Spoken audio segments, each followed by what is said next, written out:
Samantha Designs. Welcome back to my channel. Today I am going to be using my Cricut Explorer, my Cricut Design Space to create a card. So I just kind of wanted to show you how I start that process. So here you see this Poppy drawn out cutouts for a card. Is what I named it. What a title, I'm telling you. But anyway, I found the Poppies. These are drawn and cut out. As you can see, it's got a continuous line draw for the poppies.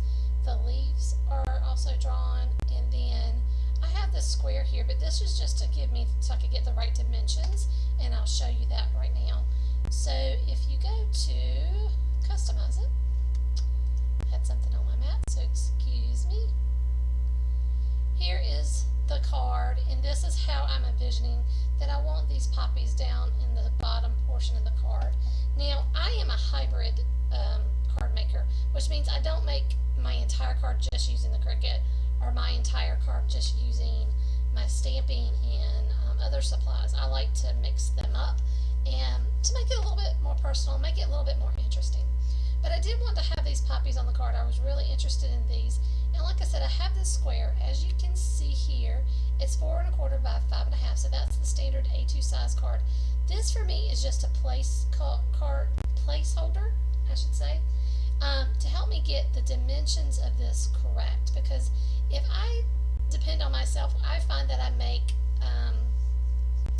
the elements in Cricut Design Space too big if I don't do this, where I make a placeholder with that is the size of the card that I'm making, because then I just make the images way too big. So from here, I just hit make it. I actually will hide typically, so you can hit the little I, so that it just cuts out these. And I've already had these done quite some time ago. So now let's go on over and I'll show you how I put together the card. Alright, I got all my elements here. I'm going to start coloring these up, and I've got this going a little bit faster. And I apologize, I did not realize I did the leaves and did not show you me coloring them, but they were very simple, nothing spectacular. I am not a Copic expert by any means, but I like playing and trying different things and seeing what works, what doesn't work for me. And I'm trying to make sure that I'm putting the tops here where you can see them. I did get a little outside the lines on this one, so I'm using the colorless blender, trying to get some of that color off. But in reality, it doesn't really have to be perfect, because I very easily could just cover that portion up by the way I'm placing the elements on the card. But here I'm just going to be doing a little bit of coloring, and I'm going to play some music and let you enjoy, and then we'll come back and finish the card.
Alright, got all of my elements put together.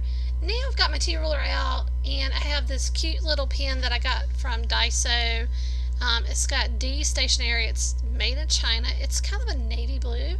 And I'm going to use this to, in my T-ruler, which I'm very proud. I'm using a T-ruler, not trying to eyeball something. But I'm going to use that to create a frame around my card. I've gotten really big into doodling lately. And this is kind of where this all kind of started. And when I mean doodling, I mean just hand drawing a few things, some little elements on my cards, and I really like the way it turned out, and I'm a big fan of just adding a frame around, just to create a little bit of interest on a card.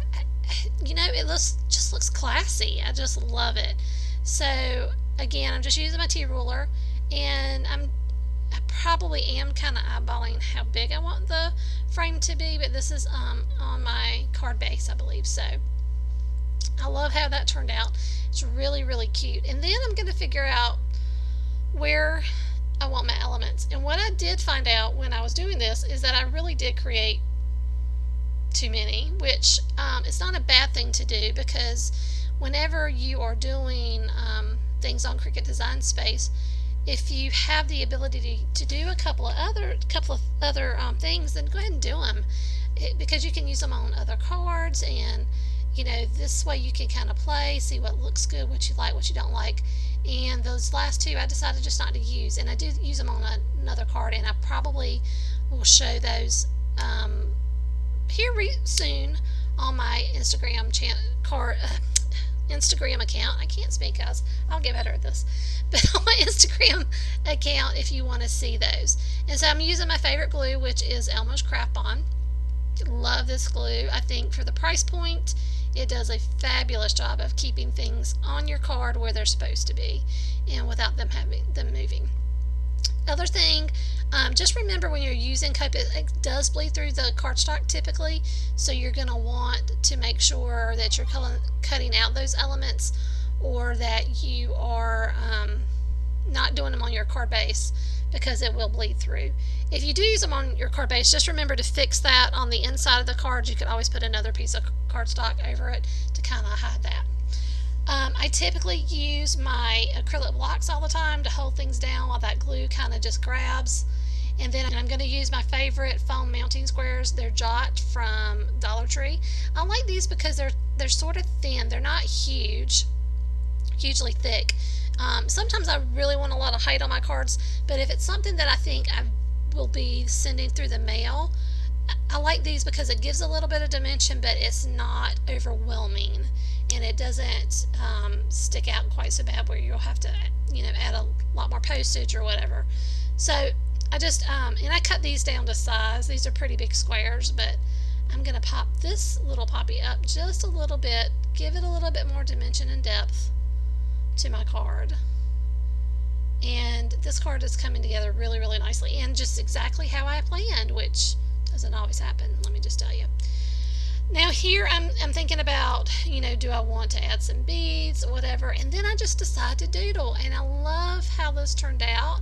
I am not a person who draws really well, but I can do dots, I can do lines, I can do dashes, I can do little things, and what I decided to do is I did different things in different parts of the card. So here they're just like 3 dots together. On this side I decided to get fancy, and I'm not sure I loved it, but overall I was happy with it. And I'm making a little loop that kind of reminds me of like when you're getting ready to start doing a flower petal with a dot at the bottom of it. Like I said, I'm not particularly in love with that, but with the other elements and everything, it worked out fine. And then at the top left hand corner I just did a few dashes, and that worked out really well. Now these are the ones, these are half-back pearls from Dollar Tree as well, and they come in these little, lines, which are good for other things, and I'll be showing another card on my TikTok or maybe Instagram, I'm not sure about that, but I'm just cutting them apart and then placing them around my card, and 3s, because 3 just looks really pleasing to the eye. Guys, I want to say thank you so much for dropping by. I'm going to add a sentiment here from out of my stash of my die cuts, and it says enjoy your days. And I just want to say thank you. Please, think about subscribing if you enjoyed the video. Give me a thumbs up. Tell me your comments. Tell me if there's other things you want to see. And if you want to get the poppies, I'm going to have a link to my mat in Cricut Design Space for you. See you next time, guys. Bye.